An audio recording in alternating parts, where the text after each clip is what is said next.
You ever go to the store and get something, maybe a jacket, feel like it looks good, and you wear it out feeling good, and the next day you can't even believe you bought it, you don't want to put it on?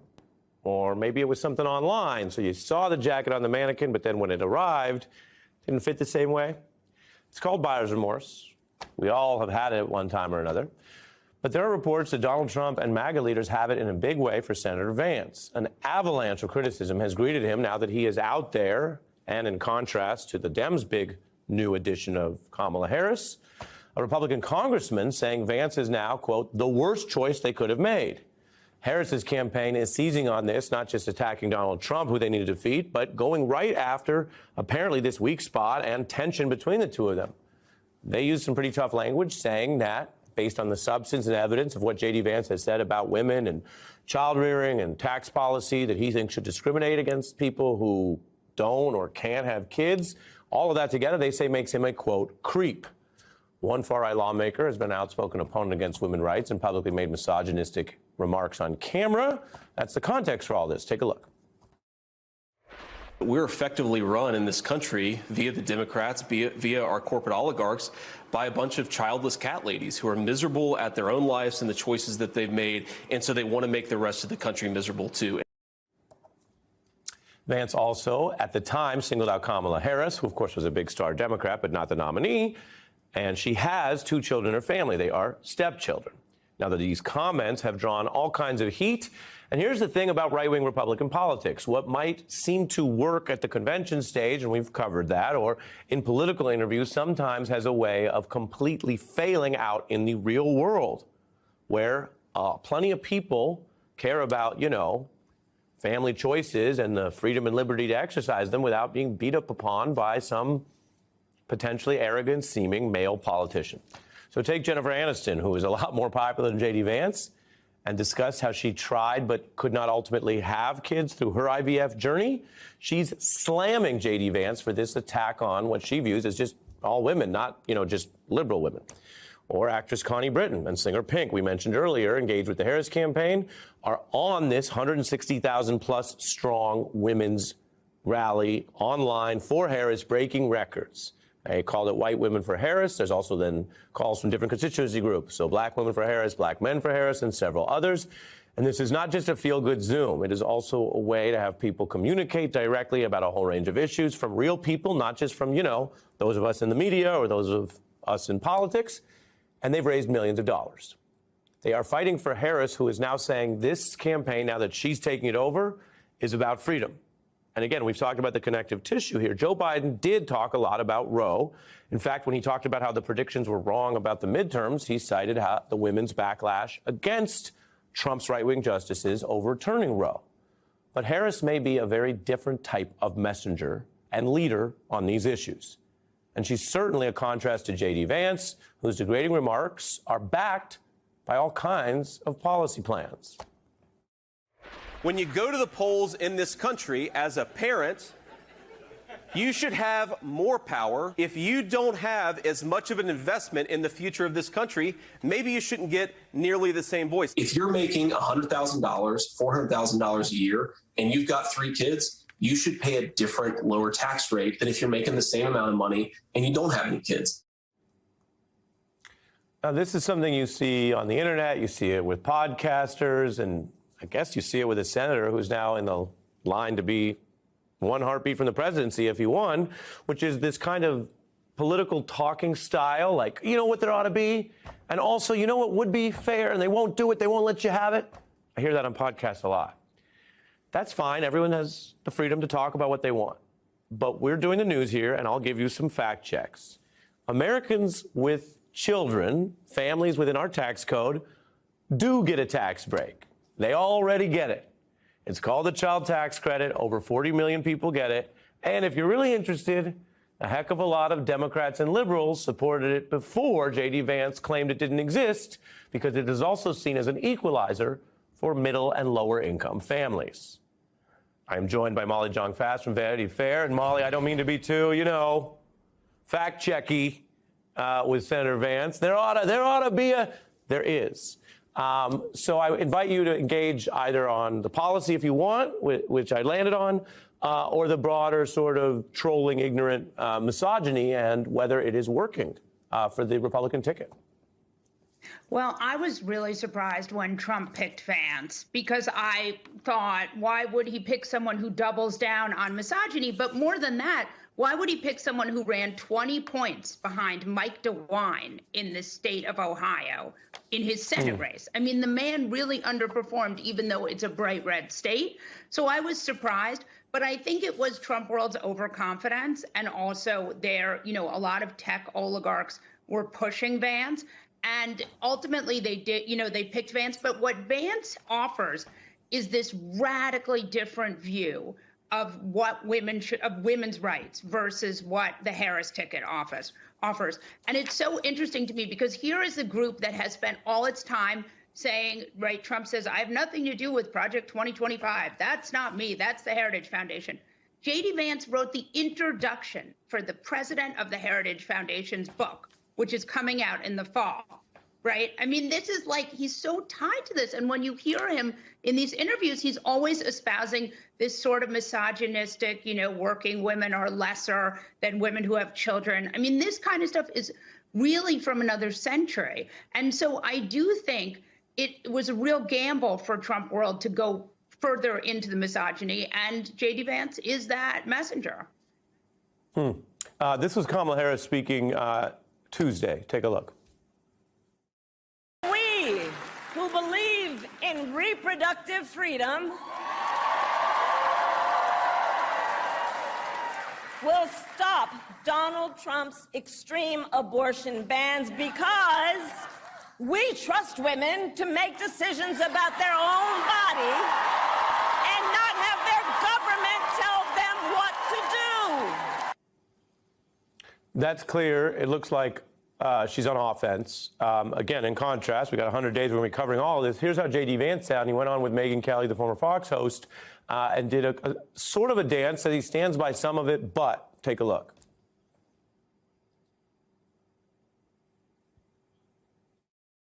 Obviously, it was a sarcastic comment. I've got nothing against cats. I've got nothing against dogs. I've got one dog at home. The substance of what I said, Megyn, I'm sorry, it's true. Molly? Yeah, it's misogyny, right? These women who control the government, who don't have children. It's a knock against ambitious women, right? His idea is that if you are an ambitious woman, you're lesser because you have a career, you focused on your career and not on having children. I've had a lot of children. I don't think that I'm any better than a person who hasn't had a lot of children. And the idea is really this Christian nationalist idea that women are on this planet to produce children. Back in 2020, Kamala Harris was one of 7 sitting senators who challenged Joe Biden for the Democratic presidential nomination. 4 years later, Harris is the de facto nominee, and all of those other senators have endorsed her campaign, with one exception, Bernie Sanders. Earlier this week, the independent Vermont senator and progressive icon told reporters on Capitol Hill, quote, I'm going to do everything I can to make sure that she becomes president, end quote, but stopped short of formally endorsing her. The Vermont Senator Bernie Sanders joins me now. Senator, good to see you. I want to talk politics, but first I have to tell you, my dad in Toronto, 89-year-old father, had like a heart valve replacement surgery and wanted me to make sure you knew that the only thing he paid for in our single-payer universal health care system was parking. Well, I would hope that everybody in this country hears that, because we remain the only major country on earth not to guarantee health care to all people. A lot to be learned from the Canadians. Which would be great if that could be on the next president's agenda. It would involve more than winning the White House, but it would be great if we could get to that point. Whatever model one wants to choose, they're all kind of better than ours. So what is it that you would like to get in order to get your endorsement? What sort of commitments are you looking for from Vice President Harris?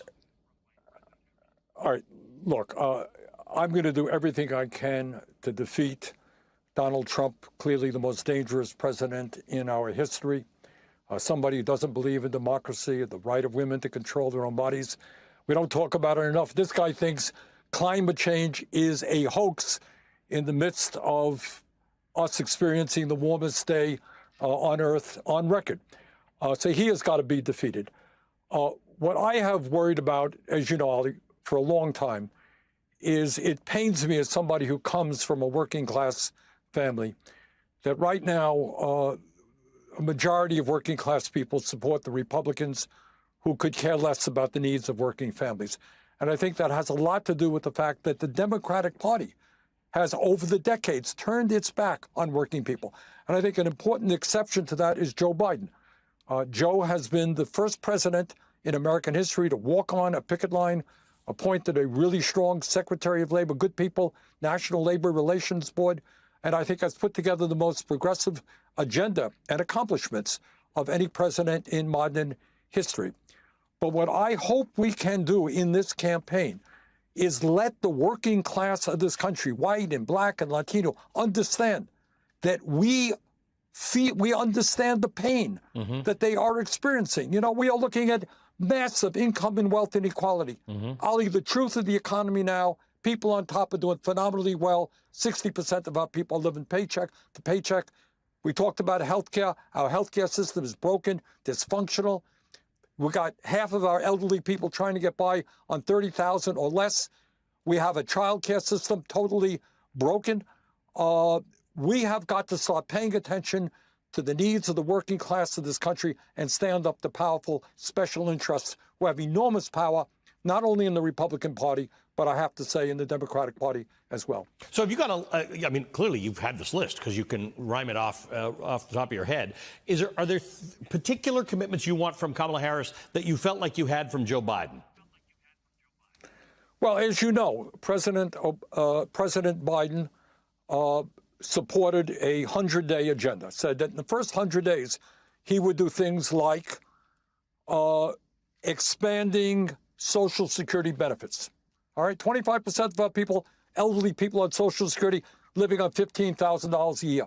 We can do that by lifting the cap on taxable income and extend the life of Social Security by 75 years. Medicare, well, look, between you and me, as you well know, the Congress is not ready to move to Medicare for all, which I support. But you know what you could do and what the President Biden wants to do? Expand Medicare to cover dental, hearing, and vision. All right? We can raise the minimum wage to a living wage. We can cancel all student debt.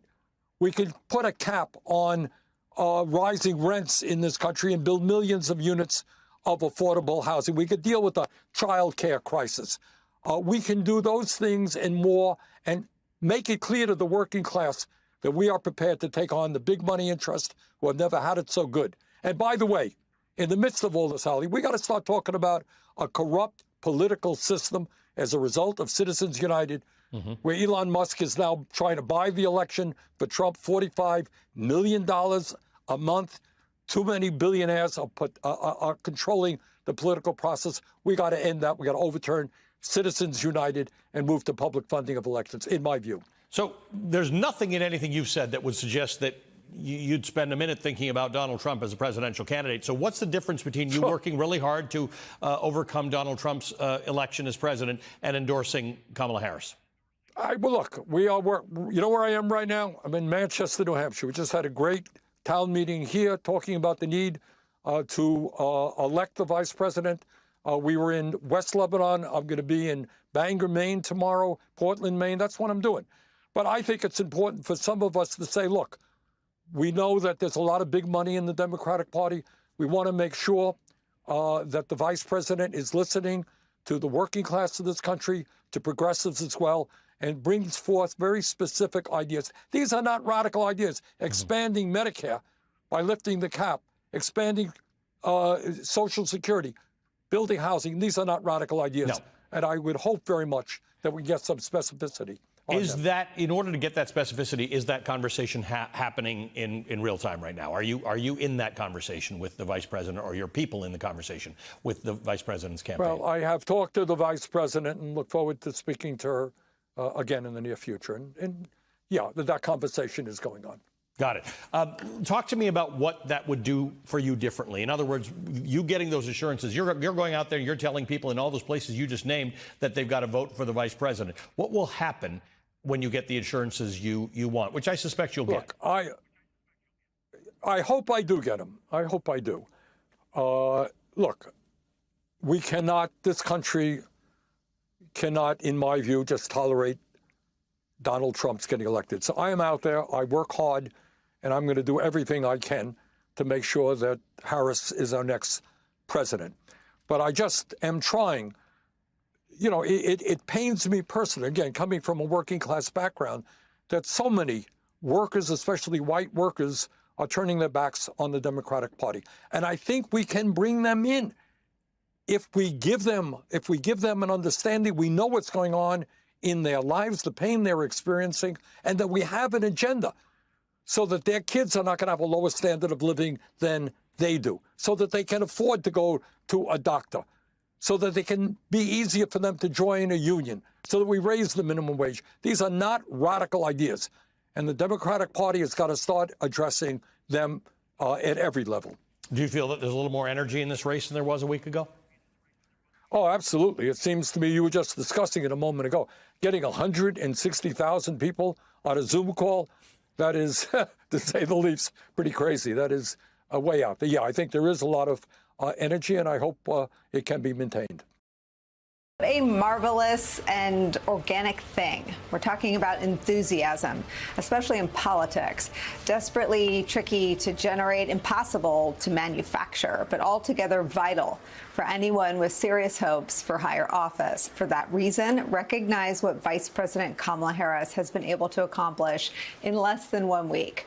From a low thrum to a steady drumbeat to what we're seeing play out this very afternoon, a thunderous crescendo rumbling its way across every corner of American political and civic and cultural life. The culmination of that phenomenon today, the crown jewel of endorsements for any Democrat. This morning, President Barack Obama officially endorsing Vice President Kamala Harris for president, in addition to a statement that suggests he and Michelle Obama will do, quote, everything we can to elect Kamala Harris the next president of the United States. The Harris campaign released a video of the very moment it happened. Watch. Kamala. Hello. Hi. Hey there. Oh, hi. You're both together. Oh, it's good to hear you both. I can't have this phone call without saying to my girl Kamala, I am proud of you. This is going to be historic. We called to say Michelle and I couldn't be prouder to endorse you and to do everything we can to get you through this election and into the Oval Office. Oh, my goodness. Michelle, Barack, this means so much to me. I am looking forward to doing this with the two of you, Doug and I both, and getting out there, being on the road. But most of all, I just want to tell you the words you have spoken and the friendship that you have given over all these years mean more than I can express. So thank you both. It means so much. And we're going to have some fun with this, too, aren't we?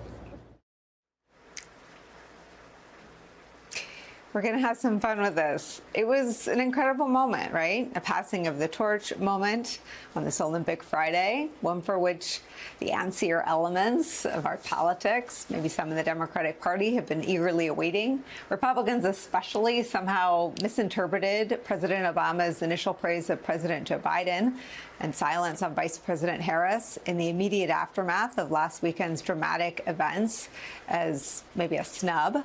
But just as in 2020, when President Obama resisted pressure to endorse a candidate before Bernie Sanders dropped out of that race, the 44th president may have sought to avoid putting his thumb on the scale within his own party. New York Times explaining it this way, quote, one person familiar with Mr. Obama's thinking said this week that he saw his role as helping to quickly unite the party once we have a nominee. But Harris's burgeoning appeal is not confined to big and important political figures, as vital as they are. No, what makes this moment so unique in our politics for the vice president and her campaign, what makes her candidacy so potent and frankly terrifying for Republicans, is what's happening everywhere else, propelled by a sense of newness and optimism and generational change. Harris's campaign is raking in cash from first-time small donors, just as big donors are homing in. Previously disengaged Americans are waking up to this election, connecting with the Democrats' messaging anew, online and in person, perhaps heeding the call from the most beloved contributors to our American culture who are also tuning in. Some see the Obama endorsement as a holy grail, and it is, but don't underestimate the effectiveness of something like this. from NBA superstar Steph Curry.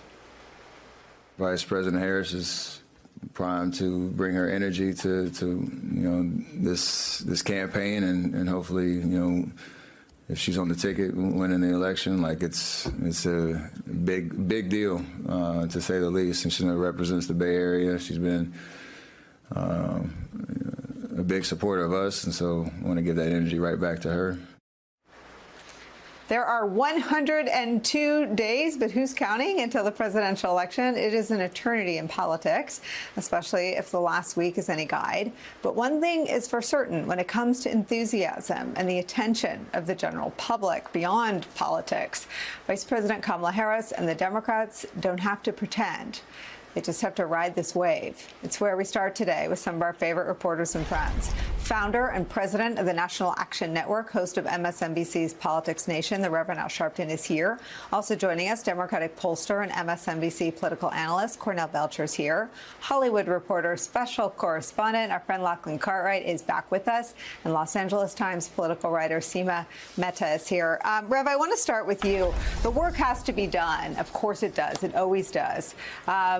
And the vice president has achieved this thing in politics that is impossible to manufacture. There are debates because there are opportunities for each side to switch the momentum. There are conventions because it's widely thought of as one of the only opportunities to change the dynamic in a presidential race. Other than an outside event, and we've had just a few of those in the last 3 weeks, momentum is next to impossible to create or manufacture. And Vice President Kamala Harris has just about all of it. She has all of it, and she knows how to handle it. What she has to be wary of, and I've told her this, is you're running against probably the most unconventional presidential candidate in history who has no boundaries. You have no idea what he's going to do from one moment to the next, because he has no idea what he's going to do from one moment to the next.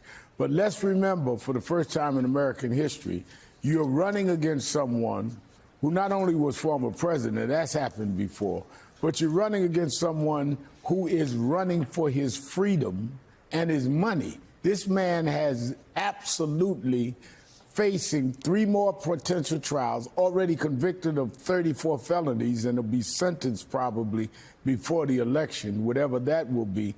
And he's already had a judgment against him in over $500 million. So he has everything that he has to fight for here. And if he fights desperate, we don't know what that would look like. So I think she's got to fight not only like she's the underdog, but that she's fighting someone that has no principles and no boundaries.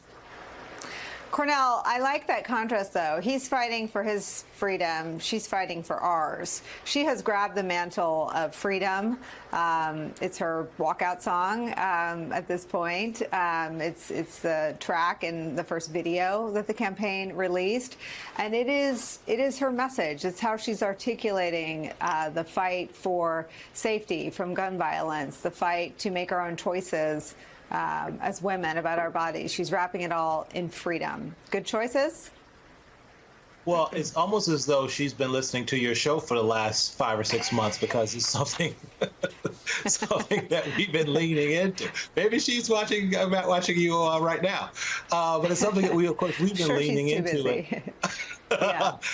She's been I'm glad they're leaning into it, because I do like it from a thematic standpoint, because it is hopeful, it's optimistic, right? And look, I think what she said, I choose freedom, I think that should be on her campaign side. I think that's her hope and change, right? And it's always, pointing it forward and optimistic, right? The most successful American leaders that we've had over the years, be they Republican or Democrat, have leaned into this American optimism, this exceptionalism. I mean, even your old boss, in 2000 vowed to seize the moment of American promise, right? And so there is something about an optimism that Americans want to gather around, and it energizes, as opposed to, beating down in sort of America, and that sort of Gotham, making America Gotham City, not a shining city on the hill, which is Trump. It sort of pulls the energy down.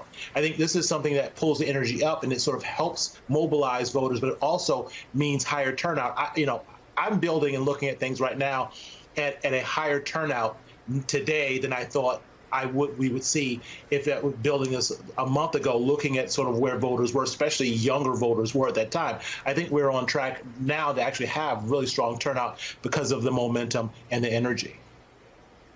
Cordell, you never sugarcoat things. What are you, as you sort of look at the race today and how it's changed with President Biden stepping out of the race and endorsing the vice president and her solidifying support, how do you sort of evaluate the state of the race today? The state of the race today is, and I'll steal something from my friend Chuck Todd, who said, I think the vice president is the most famous unknown person in the world. And right now, they're going to have to spend a lot of money to fill in the blanks for the vice president. There's a lot of energy, but we've been doing qualitative research, and they just don't know a lot about her and sort of her past and her background. There's a lot of negative stuff on the internet about how she's locked up a lot of people, which is just fundamentally not true. So they're going to have to spend a lot of money filling that in a short period of time, which is difficult. But they do, Nicole, they have the money, as you've talked about early on, and they have the infrastructure to do it. And when you look at the energy, I think she is the closest thing to building on and expanding that Obama continuum, that coalition continuum, as we've had since Obama stepped off the stage. I'm Michael Steele in for Joy Reid, and we begin tonight with the state of the race, a race that feels so dramatically different than it did a week ago. You know what that felt like, right? You couldn't script it any better for TV. That race, of course, is between Donald Trump and Vice President Kamala Harris. The historical nature of the race was noted by none other than Michelle Obama, who joined former President Barack Obama to endorse Harris today. I can't have this phone call without saying to my girl Kamala, I am proud of you. This is going to be historic. Oh my goodness. Michelle, Barack, this means so much to me. I'm looking forward to doing this with the two of you, Doug and I both, and getting out there, being on the road. But most of all, I just want to tell you the words you have spoken and the friendship that you have given over all these years mean more than I can express. So thank you both. Nothing like an Obama endorsement to fuel that Democratic momentum. It's a momentum like nothing the party has seen since, well, Obama. It also means we could see a very different debate performance, something Donald Trump has said he's ready for. Oh, yes, absolutely. I'd want to. I think it's important. I would be willing to do more than one debate, actually. As far as her as a candidate, I think it's probably similar. I noticed the polls are virtually identical. She's the same as Biden, but much more radical. She's a radical left person, and this country doesn't want a radical left person to destroy it. She's far more radical than he is. So I think she should be easier than Biden because he was slightly more mainstream, but not much. Easier than Biden, he says? But now the Trump campaign says it will not commit to debating Harris until she's formally nominated, prompting accusations from Harris that Trump is backpedaling on the deal, posting on X, quote, "What happened to any time, any place? Got an answer for that, Trump? What's he so afraid of?" Perhaps the fact that Harris can seize on her background as a prosecutor to forcefully make a case against Trump, maybe.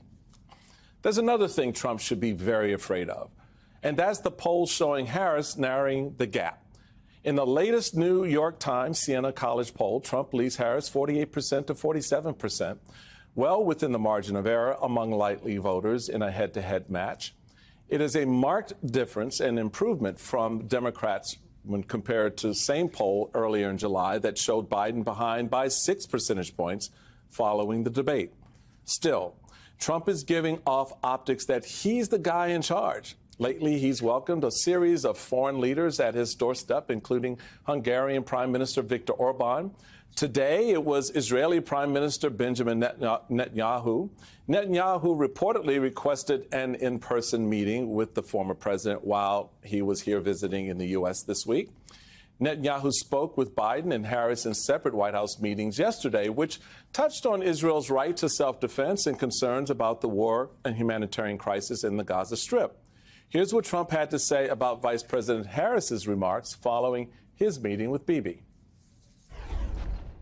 No, I have no remarks. She's a radical left person. San Francisco, destroyed San Francisco. She's really a destroyer. She doesn't know how to build. And I think her remarks were disrespectful. They weren't very nice pertaining to Israel. I actually don't know how a person who's Jewish can vote for her, but that's up to them. But she was certainly disrespectful to Israel, in my opinion. Joining me now is Maria Teresa Comar, President and CEO of Voto Latino, and Tara Setmayer, co-founder and CEO of the Seneca Project and a former GOP communications director. Ladies, welcome. We have some fun unpacking this one tonight. So, Maria, let's start with you. When we look at, for example, the Trump September calendar, for all the braggadocio that he has and that he's putting out there, he's got September 10th, the ABC News debate that's scheduled. September 18th, hush money trial sentencing. So, I think he's got some. I think he's got a few things to be concerned about here. How do you seize on this moment and look at it if you're Trump, and how much do you appreciate the way the vice president is leaning into the moment? So I think, first of all, Netanyahu could not look more comfortable in that conversation. I know, right? He's like, don't mention the curtains right yet. Right. You know, he's like, he couldn't be more uncomfortable. But this is what's really interesting is that because we just came out of focus groups yesterday, and one of the things that we learned was that the Latino community went from in August of 2020, in this same moment, Biden was at 50% among the Latino community. As of yesterday, in our focus groups, Kamala is starting at 67. Wow. We had folks that were saying 17% of Latinos before were saying, I'm going to vote third party. As of this week, it's less than 8%. The biggest challenge, though, for the Latino community, and I think for America, is that we like her, but we don't know her yet. Right. And so right now, these two candidates and their campaigns are in the battle of how do we define Kamala Harris? For the Democrats, it is a gift. It is a blank canvas, because one of the challenges that Hillary Clinton faced was decades of the other side 30 defining years her. of people knowing who she was. Well, and defining her. Without her. But Kamala doesn't have that. She doesn't have that. And that's one of the reasons why you're seeing Trump saying, oh, she's a radical leftist. You haven't seen her policies. Right. You actually don't know. And one of the things that we are seeing specifically, that if the votes were going to be today, it would be very close. Right. But Trump is not going to win any more voters. Right. His base was always going to come out. To actually win more to voters. expand. No, right. To expand. Right. But I can tell you just anecdotally again, Voto Latino, before Sunday, we were registering 100 voters a day. Today, we registered over 8,100. 8,100? 8,100 in a day. We are literally investing close to, and it's a marketplace, right? I mean, at the end of the day, it's a marketplace. Do voters want what the Democrats are selling? Not only do they want it, but they're hungry. We can't keep up with the demand. That is a very important point, Tara, when you look at where the Democrats were and where they are, and the difference that has evolved around the vice president and her ability to just pretty much hit the ground running. I mean, there was very little, sort of a hesitation moving into this moment once it became very clear where the president was going. And so what Maria is talking about is an important aspect of this, how voters are also moving in this moment towards the vice president. How are you seeing it? In fact, the work that you guys are doing at Seneca sort of stands up some of that energy in your recent ad that really is attracting a lot of these voters. Let's take a look at what you guys are doing. From the 6 a.m. practice to the away game pickup, from her first goal to the state finals, from the big wins to the big lessons, we take care of all the little things. We do these little things so our daughters can achieve big things. We do all of this for their future. And this fall, that future is on the line. That's a powerful ad, and I think it speaks a lot to how women have also moved into this space in such an important way that it has really thrown the Republicans back on their heels a bit. Oh, it has. You can just see by the way that Donald Trump and his MAGA cohorts have just been flailing. What have they been doing all week, Michael? They've been calling Kamala Harris, to Teresa's point.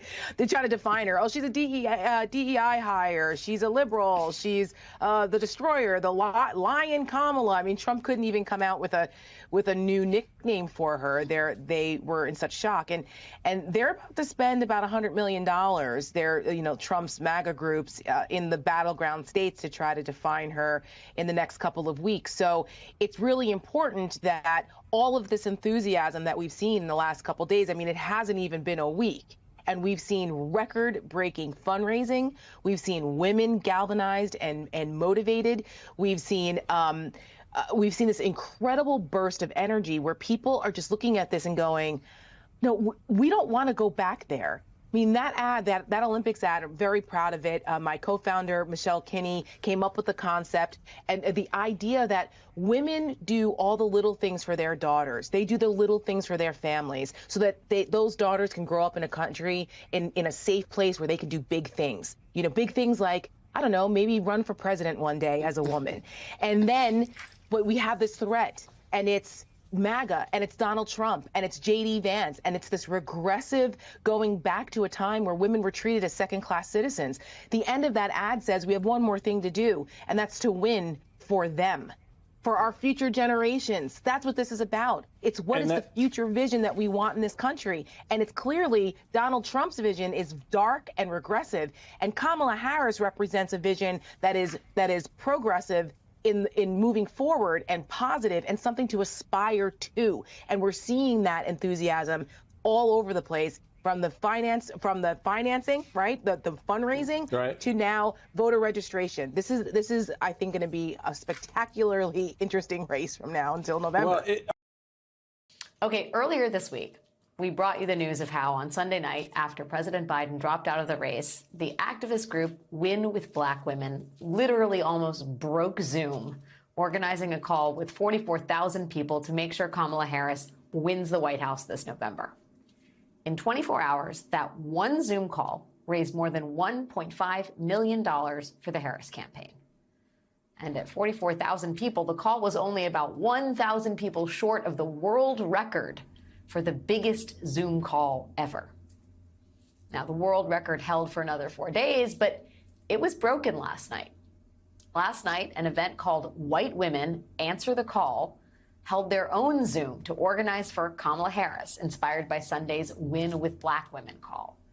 That Zoom took the previous world record for biggest Zoom call and blew it out of the water. More than 160,000 people attended that Zoom call, and even more people watched the Zoom simulcast on other platforms. As of today, that Zoom has raised $8.5 million for the Harris campaign. And those two calls were not the only ones for Kamala Harris this week. On Monday, more than 20,000 people joined a Win with Black Men Zoom call for Harris. That call raised more than $1.3 million. On Wednesday, nearly 10,000 people joined a South Asian Women for Harris Zoom, raising more than $250,000. And on Thursday, another 20,000 people joined the Human Rights Campaign's Out for Kamala Harris LGBTQ+ call. They raised more than $300,000.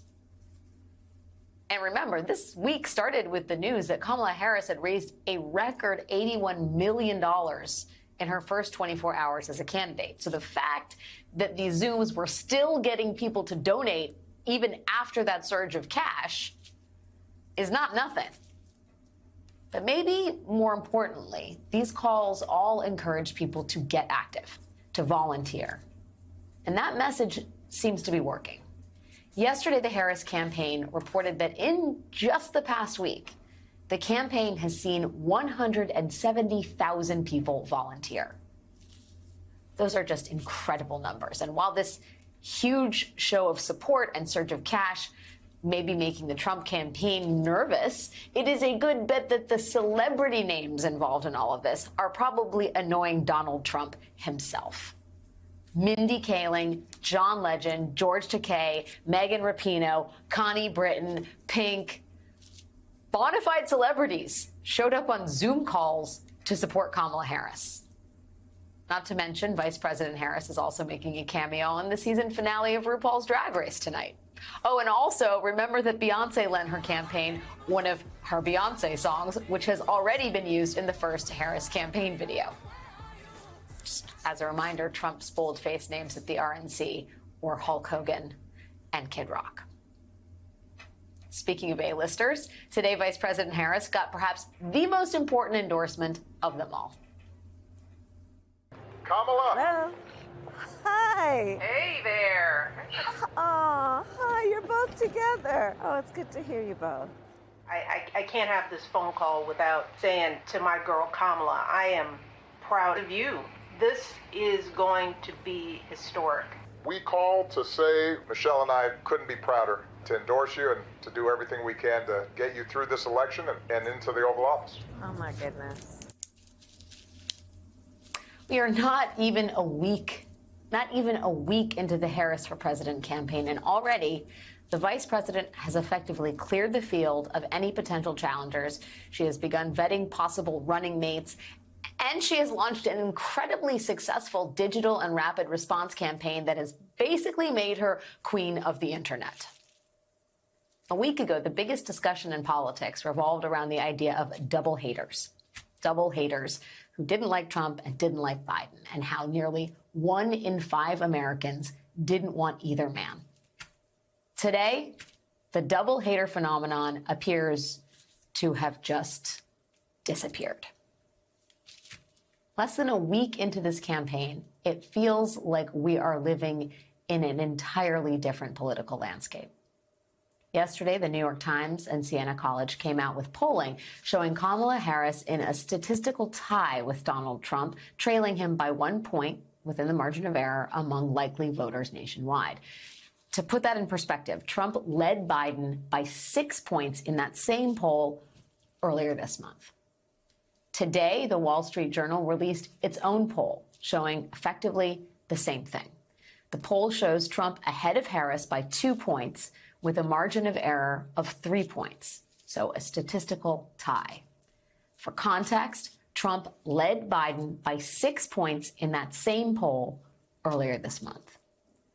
Now, this Sunday marks 1 week since President Biden officially dropped out of the race. It will also be the 100-day mark.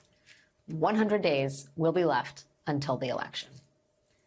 Vice President Harris has had an unbelievably good first week, and at the national level, the excitement for her candidacy is just astounding. But this election is likely to come down to just a few 100,000 voters in just a few key swing states. Chief among them are Pennsylvania and Michigan. The latest polling we have out of Pennsylvania showed Joe Biden down 3 points. The latest polling we have out of Michigan showed Joe Biden down by 7 points. But this is Kamala Harris's race now. So how's she doing? I want to start with how you would rate this week for Democrats on a scale of 1 to 10. Even compare it to where we were this day 1 week ago and where we are tonight and why. Eddie, you're the professor. You're up first. Well, I think it blows past your scale. I think it's at 12. When you think about where the Democratic Party was just a little over 2 weeks ago, the sense that that we were imploding, that we were engaged in a firing circle around each other, and now to feel the excitement across the base, the excitement across a number of different constituencies, it's almost like a resurrection, it seems to me. So I would give it a 12, Stephanie, because something was raised from the dead. Dare I say amen. Kimberly, how about you? Yeah, I mean, Eddie said it more. I was going to take a line from Spinal Tap and say Democrats turned it up to 11, but I'll go with Eddie's 12. You know, it really was remarkable that Democrats swung so cleanly from utter despair and just disarray to unity. around a candidate and seeming to understand the assignment, to take a phrase from Team Kamala, in saying, look, now the task at hand is beating Donald Trump. There is no more room for infighting, no more room for anything else. I do think that there is room to make sure that the convention and nominating process is very clear and transparent for voters. But it seems that the energy isn't just from Democratic operatives. The energy is from people on the ground. I mean, my Uber driver in Michigan this week was excited. You know, people were stopping me at airports. People have been really, really engaged and excited by what is going on. Even people who just want to say, you know, I'm interested in her. I want to learn more about her. I don't know yet. But those were people that were otherwise really tuned out of this election. So it's been a great week for Democrats. John, how would you rate the week? And are you surprised by what we have seen? You have been covering politics for years and years. You've written books on elections. I'm pretty sure you're going to need to write one about this upcoming one. Well, I'm glad you said that, Stephanie. My co-author Amy Parnes and I have just struck a deal to do that. In terms of how this week rates for Democrats, Eddie and Kimberly obviously took those numbers above the 10 scale. I agree with them. This was about as good as it could get for Democrats. A week ago, they had Joe Biden as their presidential nominee, and he was destined to lose. And I think a more important point beyond that has not necessarily been made as much, the Democrats were facing their Senate candidates and their House candidates being dragged down. They have been looking at an opportunity to win the House in this election, and all of a sudden their House candidates were seeing themselves being pulled down by Biden. And that had a lot to do with why you saw House members coming out and calling for Biden to step aside. So it's a night and day difference in terms of what the Democratic mood has been. Of course, I'm surprised. The last month of politics has been the most surprising set of events I've ever seen. We had a ho-hum rematch election. And now we have a wildfire election where anything can happen at any time. I am not surprised that Democrats coalesced behind Kamala Harris. It was going to be her if Joe Biden stepped aside. The question was how long and how painful it might have been. And I think they decided after those terrible 3 or so weeks that they really wanted to come together fast. Kamala Harris is not running in a primary where Democrats have to decide whether they like her better than other Democrats. They just have to decide that they like her better than Donald Trump. And they like a lot of things better than Donald Trump. And in this case, you've got this contrast of Kamala Harris, who is energetic and exciting and historic as a candidate, versus Donald Trump, who all the Democrats hate. So I'm not surprised they came behind her, but I am surprised by all the other turns of events. Pete, what do you think?